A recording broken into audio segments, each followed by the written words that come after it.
Good evening, sir, and welcome to the Economic Times Awards, and also congratulations in advance on your award. Very few would remember, and I don't know if Sir himself would, but when you came into politics, he brought something new. He brought a trend, which is, I will win elections on performance. No old equations here and there, but plain performance-based delivery, and that will win me elections. I think a lot of people have followed your model after that. And today, when we look at investments coming to Andhra Pradesh, one must say you've caused tremors, if not earthquakes, in other states. As you've pulled in Google, you've pulled in green steel into Andhra. So my question is, what makes Chandrababu Naidu tick for Andhra Pradesh, and what are you doing in terms of a vision so that these people are attracted to Andhra so soon, so fast? Thank you for your kind words. You are aware always, I want to do something bigger thing. I am fortunate I became CM after economic reforms. I was in politics for the last 4.5 decades. I have seen India pre-economic reforms and post-economic reforms. First time, 1995, I became Chief Minister. I prepared Vision 2020 for Andhra Pradesh. That is the achievement of Hyderabad today. That is the outcome. Now our Honorable Prime Minister is preparing Vikasit Bharat 2047. We are preparing now Vision 2047, that is Swarna Andhra Pradesh. I am very confident Andhra will be, today we are having so many problems, Andhra will be #1 state in the country. India will be #1. I am confident #1. We have to make it. That is possible only through Narendra Modi ji. This is going to happen. That is the aspiration I am working. When I started, all of you are aware here, mid-90s, IT revolution, internet innovation. Today, we are in an inspiring time. Data center, artificial intelligence, quantum. We are all talking about Silicon Valley, that is in America. Now, future is, we are going to talk about Quantum Valley, that is in India, that is Amaravati. That is going to happen in the near future. Sir, we all are now consumed by the conflict in West Asia and the impact it is happening on the world economy, also on India in a big way. I'm sure Andhra Pradesh also must be feeling the heat. But people say that Chandrababu Naidu has the answer for India's future energy solutions. You have some big plans from nuclear, solar, wind, and I'm wondering how the costing of it is working out. Could you share with us some thoughts? No, majority are here. They are already in advanced stage also. First time in India, I brought power sector reforms, that is late 90s. By 2004, I was able to achieve power surplus because of the reforms. And also regulatory commission, first of its kind, we set up at the time. With all this very, very creative and positive and also futuristic, I lost election in 2004. But country gained momentum in power sector. Again, 2014, we pushed about solar energy, all renewable energy. Today, I am in a position to push further green energy, either solar, wind, pumped storage, and battery, all solutions. If we can do this, India will be number one in the future on energy sector. As you rightly mentioned recently, we are all measuring diesel is different, petrol is different, gas is different, and power also thermal, all these things. Ultimately, we need energy to run anything, either factory or vehicle or lighting for everything. Now that is where I am working, cost-effective energy sector. India can be less dependent on West Asia, on the Then Gulf. automatically our Honorable Prime Minister has announced 500 gigawatts green energy by 2030. In that, Andhra Pradesh is going to contribute 160 gigawatts from Andhra Pradesh. Take it for granted, already we are able to achieve nearly 90 gigawatts. That is the speed we are moving forward. Future is totally green energy. Earlier, I don't know where I am getting power. Today, I can generate power on my rooftop, in my field, and also I can use power. Any shortage, government can give through grid. That is where I am working. Prosumer concept, not only domestic. Tomorrow, India is going to export power, electricity, that is not far away, through green hydrogen and also green ammonia, various kinds of energy. So, but will this mean more technology collaboration with China, because there is the other problem there? Earlier, yes, even to have panel, we had to depend on them. Today, we are also moving in that direction. End-to-end solutions, we are able to achieve it. And in Andhra Pradesh, all equipment, even solar panels, everything our people are manufacturing. And also next step, we are going green ammonia. That is also coming in the near future. I am assuring you, Andhra Pradesh will be, because of this, I am fortunate. We are very strong in green energy. Google has come. After economic reforms, highest FDI, 15 billion US dollars they are investing in Visakhapatnam. Day after tomorrow, I am laying the foundation, data center and also AI. So after this, today SIPC we cleared Reliance 1 gigawatt. So many people are coming now.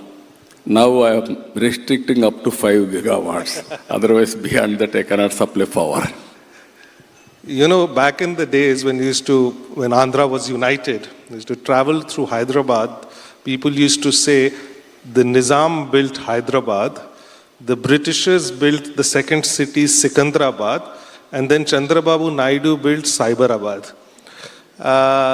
Today you are on to another project to build another city, Amravati.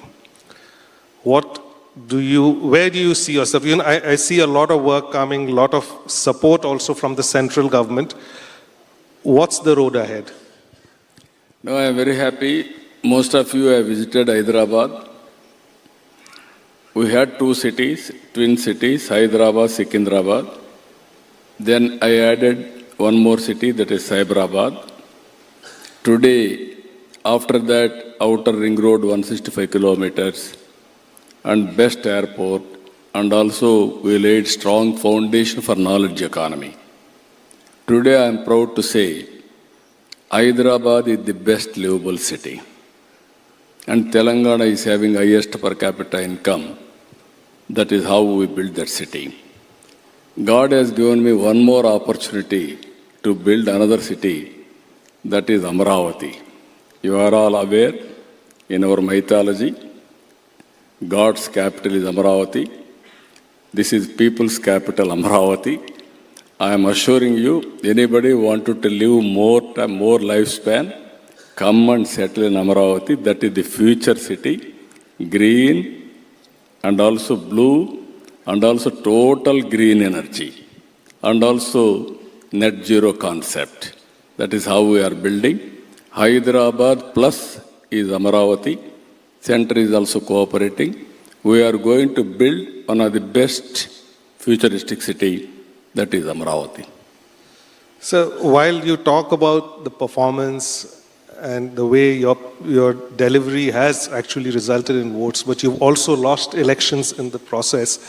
When you look at the freebies culture and what it has done to Andhra Pradesh economy, and you are now trying to fix it, do you still believe that somewhere, just along with performance, these freebies have become a necessary part of your fiscal condition?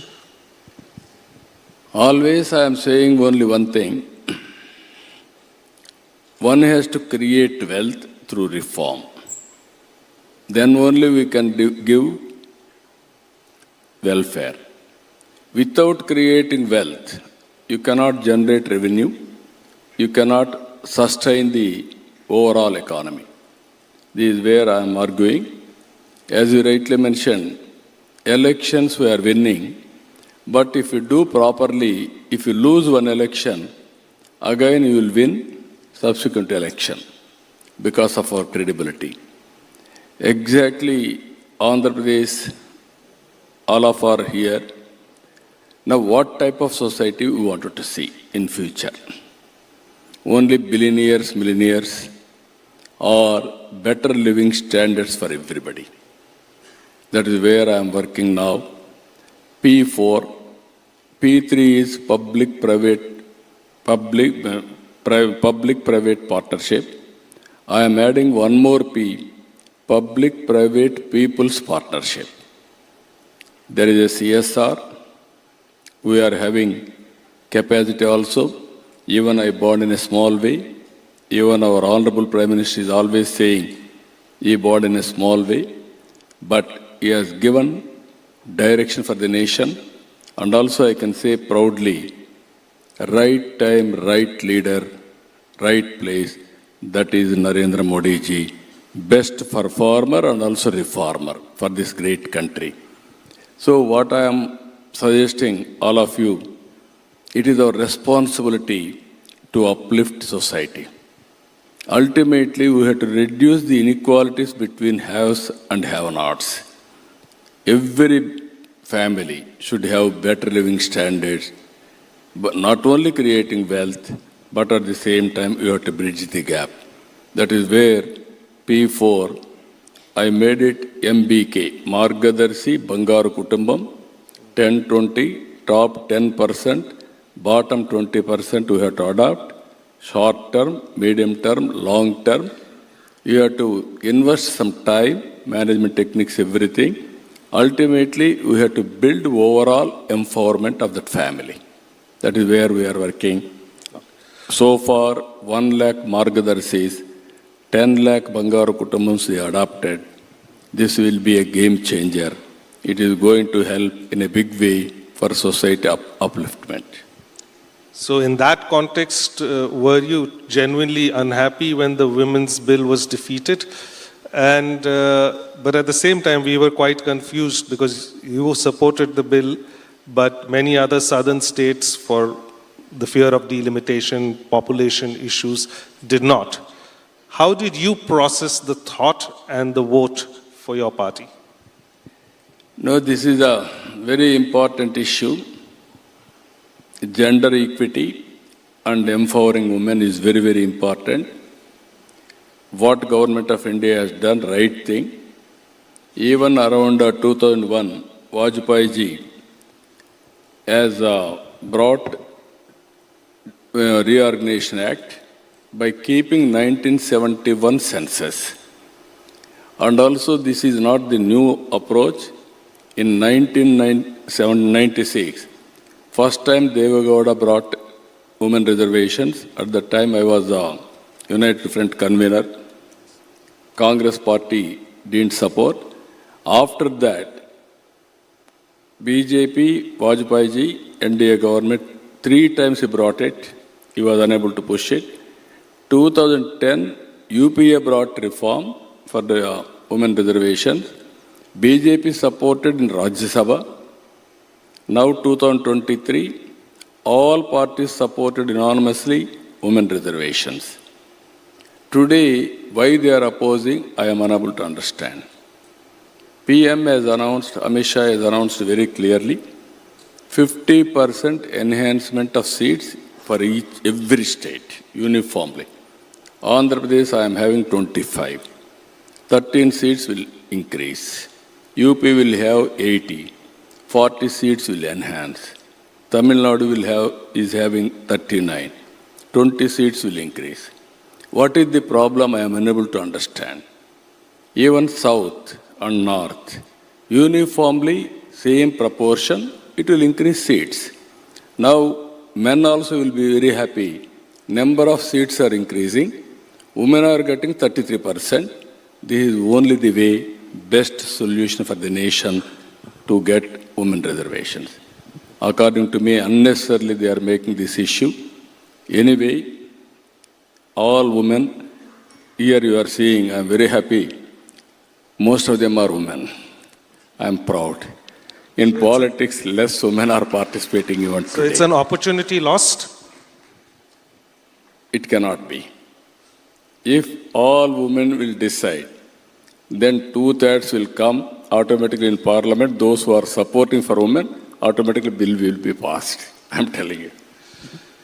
So you have had the opportunity to work with various governments. You worked with Vajpayee ji, you worked also with United Front, so many prime ministers. Prime ministers have looked up to you. And today you're working with Modi, you shower so much praise, but would you dare to compare what makes him different, or what is, if you were to compare your experiences with other prime ministers? I have seen so many prime ministers. I have seen industrialists also. Today you are giving award for me. Not today, long back they have given me same award, 25, 30 years back. Regularly I am going to Davos, not once. Even now I am going to Davos. This is where I wanted to meet investors, promote investment, encourage entrepreneurs, then only it is possible. Now earlier I have seen prime ministers, and also I have worked with presidents of India. Now I am seeing a prime minister. The present prime minister is very, very well versed with all developments. Technology is very strong. He is a strong reformer and also performer. Even earlier I used to claim I am doing better. Now I am openly saying our Prime Minister is better than me. He is always very, very progressive. He is bringing so many reforms in administration also. Everywhere there is one cabinet secretary nominated. Each state they are sending one secretary as a nodal officer. How to simplify the procedures. Even how to make government pro-investment. It is not favoring investors. If you can do that, simplification everything, and automatically investment will come, business will take place, wealth will be created, economy will be improved, then poverty we can eradicate. That is where he is working. We are very happy. Thank you so much, sir. And please also, I would like to take the opportunity to welcome the Honorable Finance Minister, Ms. Nirmala Sitharaman, who joined us. And so without wasting much time, my last question, and absolutely last question, is you are doing a reverse thinking on population policy. Where does this head? No, this is very important issue for all of us. 3 decades back, I started population control, family planning. I motivated people, we have done successfully. Within 10 years' time, we are able to achieve our goal. Now, South India, we are having a problem, not only India. So many countries are facing the problem of population, aging problem, and also declining population. Even China, you are watching, very fast declining population because one-child norm. Now I am promoting population management. Every couple should have 2 children minimum. Earlier I used to promote 1 is good, 2 is okay, 3 is not correct.